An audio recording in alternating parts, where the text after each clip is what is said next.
Gentlemen and ladies, if there are any, we gotta talk. I am lost for words right now because I've been editing some photos, and if you guys saw my last video, I was at a car meet, and as I was editing those photos, I was looking at the RAWs and I'm like, dude, this is done. Like, it looks so good. I don't even have to touch this. The colors, like the softness, everything that this lens produced was just so good. And I wanted to share that with you guys because the RAWs are insane from this lens. And honestly, these might be like the best RAW images I've ever seen come out of a Sony. Okay, let's look at a few RAW images, and then I'm gonna point out actually a couple things that I don't like, and then a couple things that also on top of the RAW images being crazy that I thought was interesting. Okay, let's dive in. How do I screen record? Oh my God, this is, oh, here we go. So guys, like, this was the photo that tipped me off right away. And when I saw this photo, the RAW image, I was like, what? Dude, this looks so freaking good as it is. Like, if you do nothing about editing and doing anything in Lightroom, you could literally maybe just add a little contrast to this and call it a day. Call it a day. Maybe even just leave it as is. I mean, look at this thing. Like, I think this is crazy. I mean, first of all, this is a super sharp lens. I mean, look at the detail on this. It's crazy. Okay, I think my Lightroom is slacking right now. Yeah, see, my Lightroom is like loading. I don't know what the hell's going on. The second thing is the colors. I mean, just like, look at this thing straight out of camera. The colors are nice. Okay, it's just like this very sort of dialed down neutral tones here, and it could just be the scene as well, but I mean, the colors are super nice. Look at this. And the truth is, guys, when you look at how I edited this photo, like the tweaks I made, they're not a lot. And I'm not gonna show you all of them because, you know, I don't want you to get the secret sauce. But look at this. Look at the difference. I didn't do very much at all to it. Okay, I adjusted like contrast a little bit, highlights, shadows, blacks. I did some things down here, but you know, those are gonna be for possibly a later video. But look, essentially the RAW was just like almost perfect. I mean, it looks really good. So that was the first photo that just totally tipped me off. I was like, yo, the RAW is sick. Okay, so the second photo I wanna just go over real quick. This is the interior of the E92 M3. This is the RAW photo. Look, straight out of camera, this is how it looked. I mean, aside from a few adjustments, which I'll show you, you could literally leave this photo as is and it would be liked by 99% of people. So this is the RAW. I mean, first of all, we don't have to talk about sharpness. Sharpness is just on point, 100%. But it's like all these images RAW just have this nice sort of like softness to it. I don't know how to describe it, but like just the edges of everything look soft to begin with, like without even using a diffusion filter.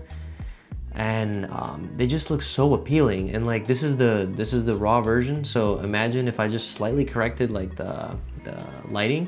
So if I like took the highlights down to like -50, like that,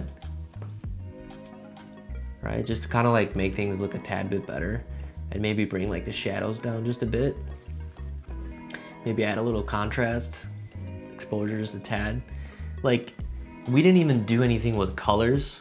All right, and this looks so much better than what came out of it just by correcting like some of the exposure.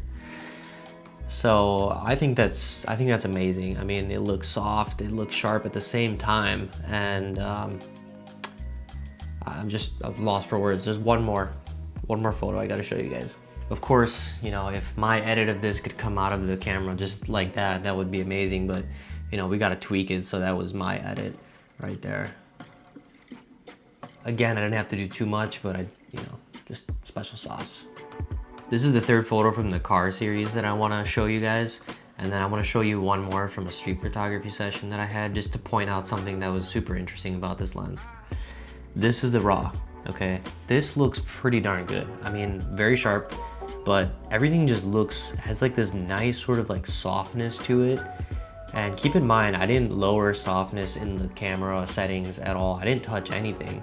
I mean, I just shot things in RAW and that's it. I mean, this looks clean, right? This photo looks pretty darn good. So the one thing that I want to point out about this lens that I wouldn't say I don't like, but I just noticed is that all the images have sort of like a purple hue.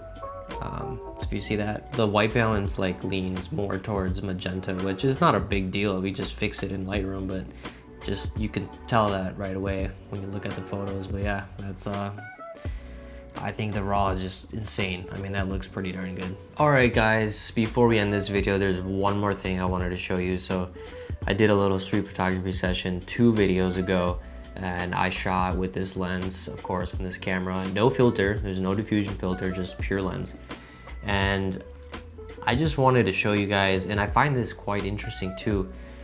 You know, with this photo right here, right, I exposed for the highlights because looking at the raw image, the highlights are looking perfect. But isn't it kind of crazy though how there's like this really nice bloom on the sun?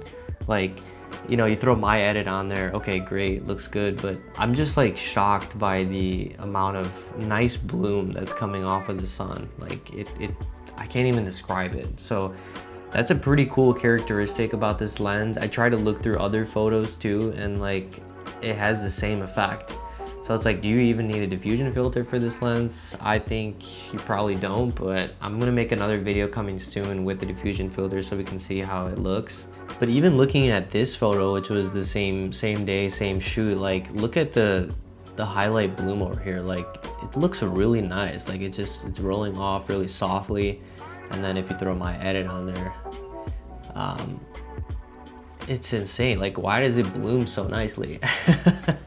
I thought for a second I had the filter on, but I'm like, wait, I didn't even buy it yet. Like, it's still on the way.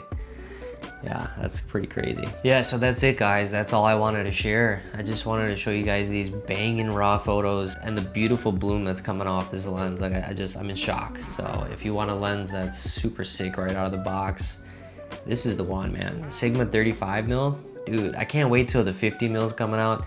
I heard rumors that it's gonna be coming out. I'm definitely gonna be getting that one as well. This whole lineup is just sick. Hope you guys enjoyed this one. Hope you got something out of it. I thought this was pretty interesting, so I thought I was gonna share with you guys.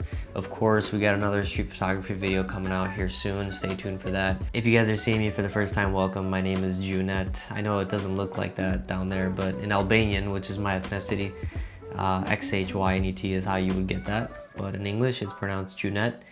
So welcome. I'm a street photographer out of California, and I make YouTube videos, and I do a bunch of other things, but on this channel I just do photography. So I hope you guys like this video, and stay tuned for some great content coming your way. Smash the like, hit subscribe.